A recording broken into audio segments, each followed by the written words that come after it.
You may remember that when we released episode 2 a couple of months ago, we included a little recipe. We almost daily drink an extract of turmeric, ginger, honey, and lemon juice in sparkling water. This may sound like just another healthy shake or wellness drink, but it's actually much more, according to Annamma Spudich. Because the combination now, there is basic scientific evidence that these have anti-infective properties, for example, and they're also rejuvenating. And I honestly believe that the combination of vitamin C, the curcumin, and the piperine certainly is not doing any harm. And the combination certainly seems to have helped me because I have very fewer colds and minor irritations than many of my contemporaries. And I believe that I'm right about this. And of course, there is now accumulating scientific evidence that turmeric has a number of important properties. The curcumin that Annamma mentions is the main active ingredient in turmeric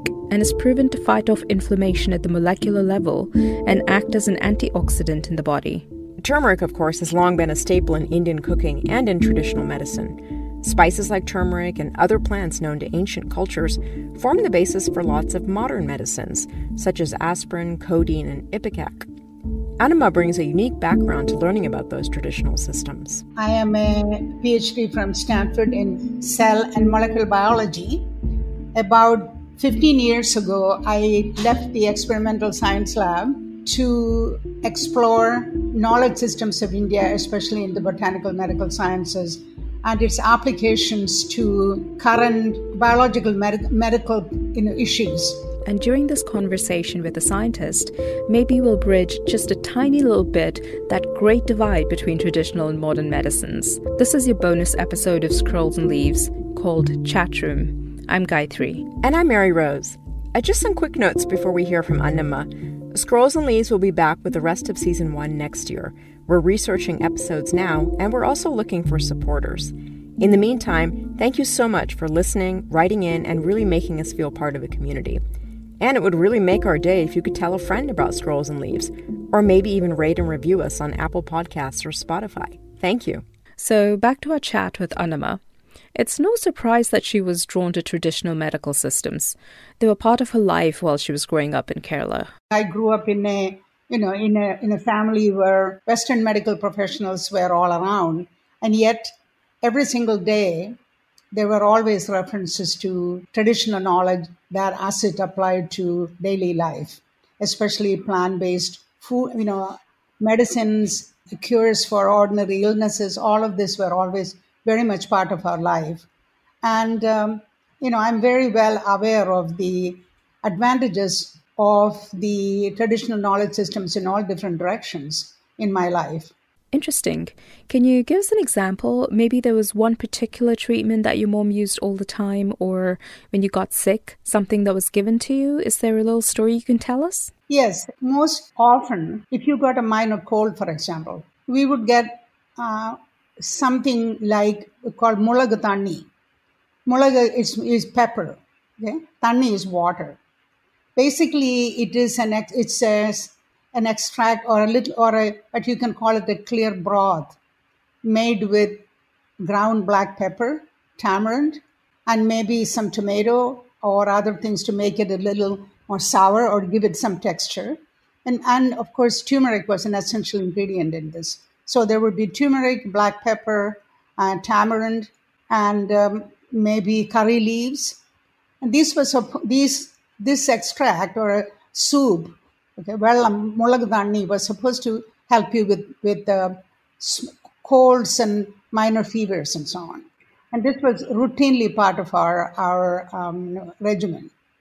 And of course, having grown up and learned biochemistry and molecular biology and so on, now you realize that actually black pepper contains a very, very important small molecule called piperine.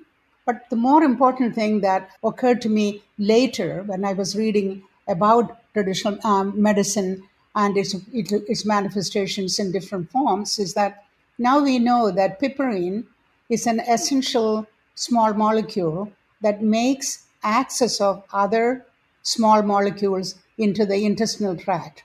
Basically, it binds with the surface molecules on and opens up pores that other molecules can enter.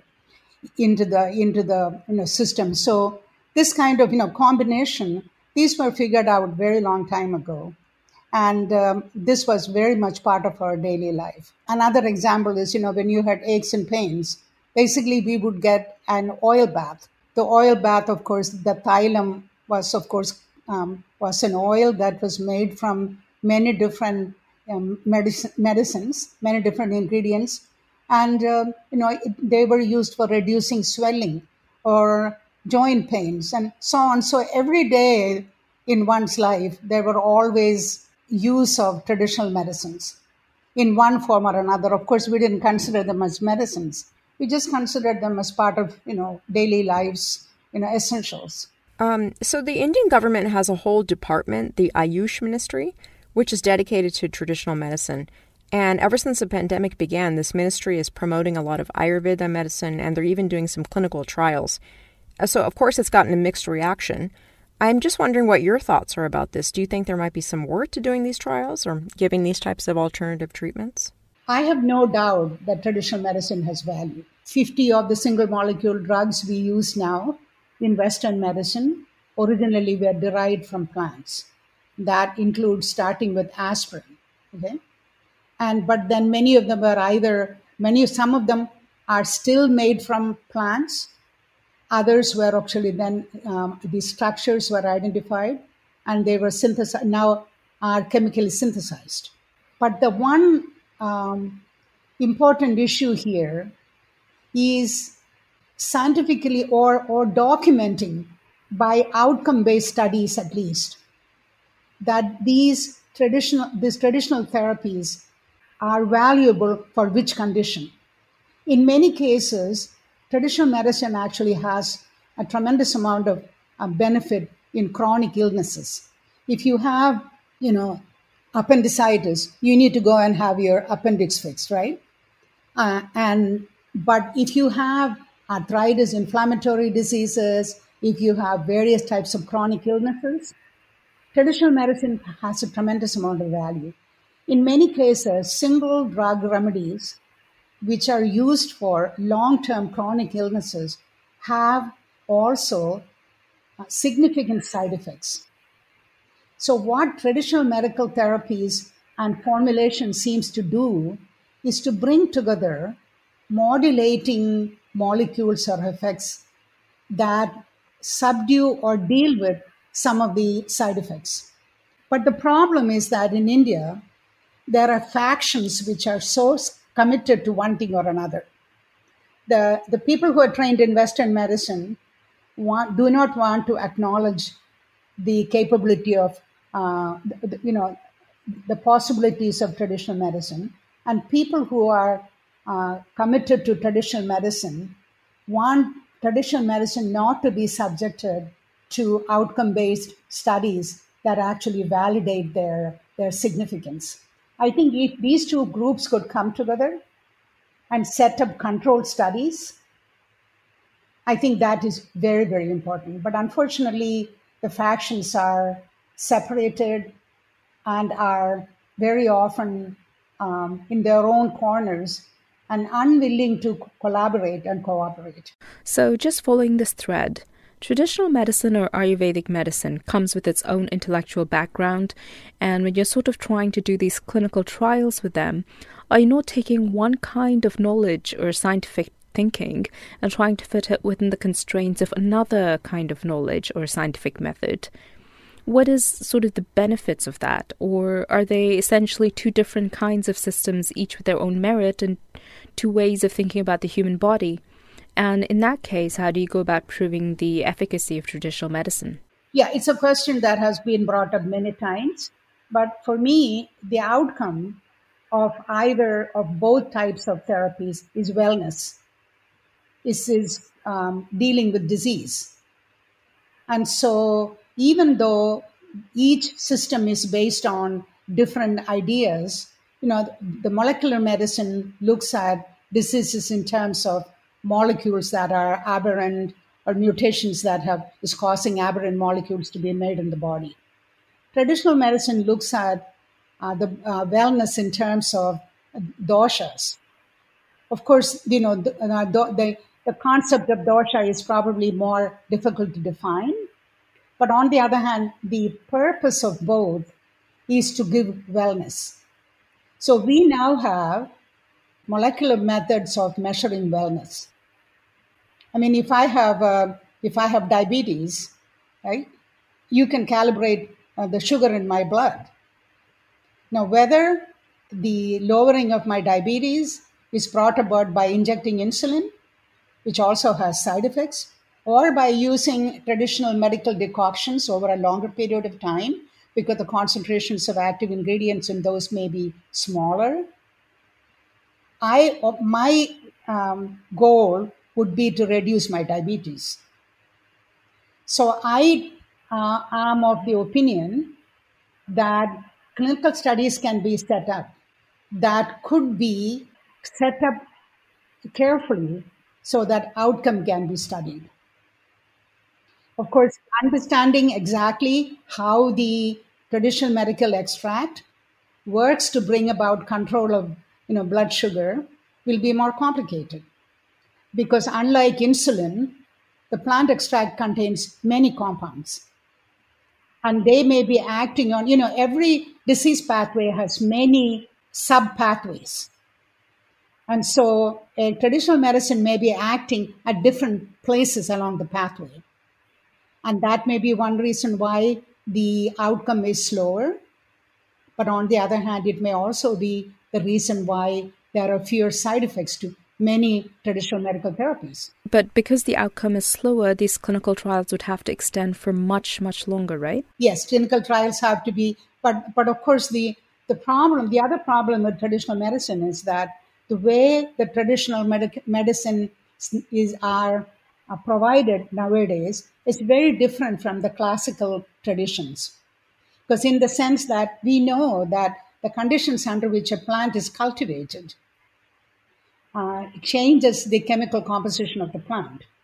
The time at which the plant is harvested, what part of the plant is used, how it is harvested, how it is extracted. Okay? If you take, for example, a plant and you extract it in water, you extract it in alcohol, you extract it in some of the traditional medicines are made by boiling it in oil. All of these makes a very big difference in what compounds are being extracted.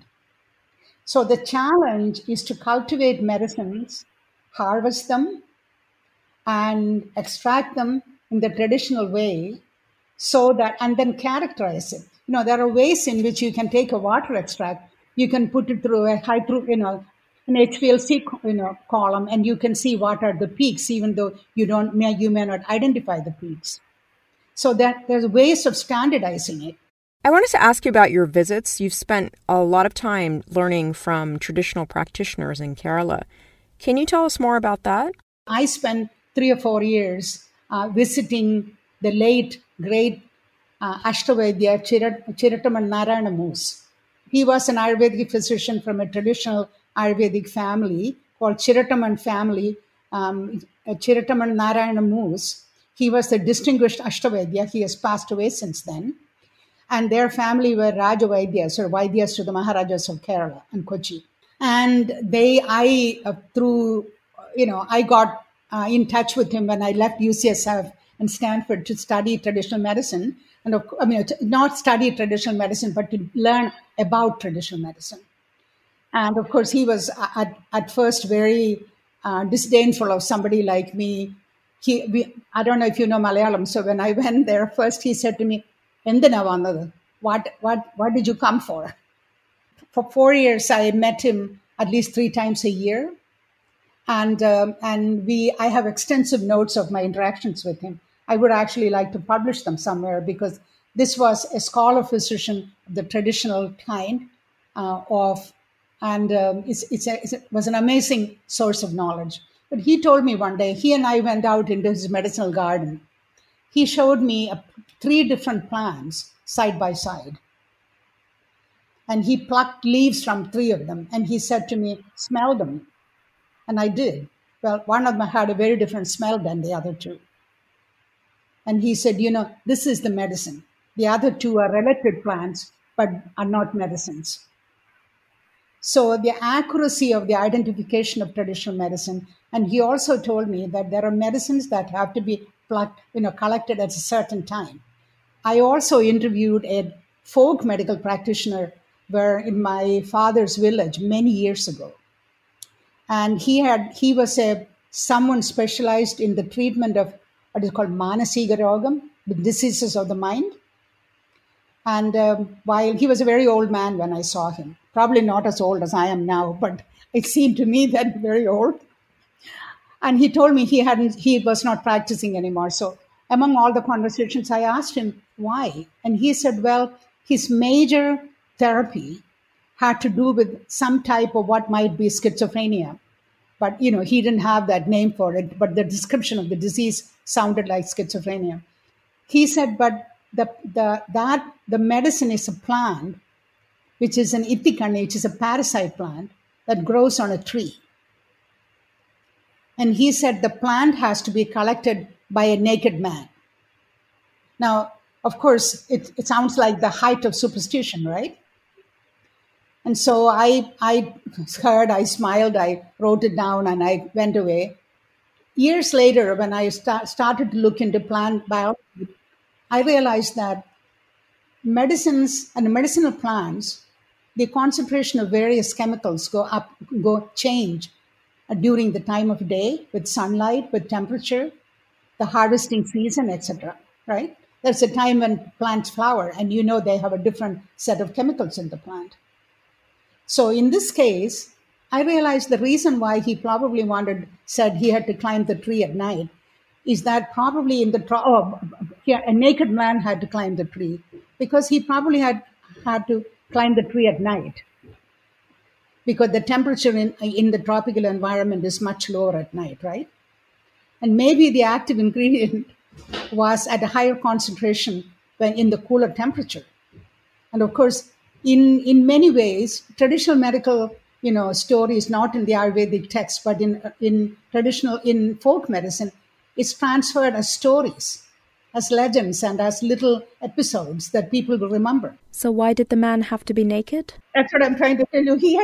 I realize now the reason he had to be naked was the only time he probably would climb a tree naked is in the middle of the night when the village is sleeping, right? Ah, so instead of saying collect it in the middle of the night. Yeah, probably there, somebody wouldn't have paid any attention if I said, climb it, take it in the middle of the night. But instead said, you have to be naked. So at least this is my interpretation. These are the kind of things that make traditional medicine difficult because there are legends and stories associated with it, and identifying the details of the extraction and making of traditional medicine is something that has been lost because most of the Ayurvedic education these days, 4-year colleges are actually taught from texts which have been translated over and over again. So a lot of work has to go into making traditional therapies reliably and widely available. You were listening to Annamma Spudich on Chatroom on Scrolls and Leaves. If you want to learn more about the topics we discussed today, you can find some links on our website, scrollsandleaves.com/chatroom5. We'll be back in a couple of weeks for another chat room. See you then.